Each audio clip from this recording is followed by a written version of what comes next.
ಸ್ನೇಹಿತರೆ, ದಿಟ್ಟತನದ ಮತ್ತೊಂದು ವಿಡಿಯೋಗೆ ಸ್ವಾಗತ. ಗೌತಮ ಬುದ್ಧ ಎಲ್ಲರಿಗೂ ತಿಳಿದಂತಹ ಪರಿಚಯ. ಗೌತಮ ಬುದ್ಧನು ಬೌದ್ಧ ಧರ್ಮದ ಸಂಸ್ಥಾಪಕ.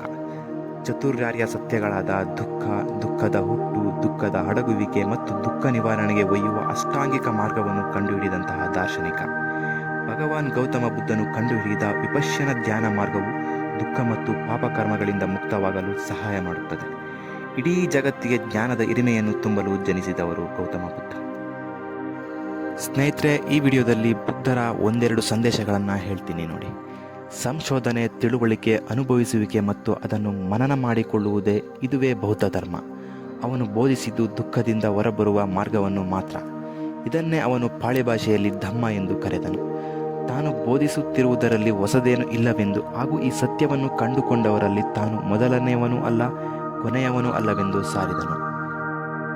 ಯಾರು ಬೇಕಾದರೂ ಈ ಮಾರ್ಗವನ್ನು ಅನುಸರಿಸಿ ದುಃಖದಿಂದ ಮುಕ್ತರಾಗಬಹುದು ಮತ್ತು ತನ್ನಂತೆ ಎಚ್ಚರದ ಸ್ಥಿತಿಯನ್ನು ಹೊಂದಬಹುದು. ಆದರೆ ಈ ಸಿದ್ಧಿಗೆ ಸ್ವಂತ ಪ್ರಯತ್ನ, ಸಾಧನೆ ಮಾತ್ರ ಕಾರಣ ಎಂದು ಹೇಳಿದ. ಸತತ ಎಚ್ಚರದ ಸ್ಥಿತಿಯನ್ನು ಸಾಧಿಸಿದ ಯಾರನ್ನು ಬೇಕಾದರೂ ಬುದ್ಧನೆಂದು ಕರೆಯಬಹುದು.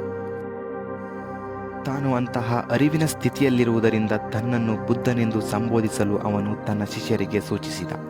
ಬುದ್ಧನ ಮೊದಲ ಶಿಷ್ಯ ಆನಂದ.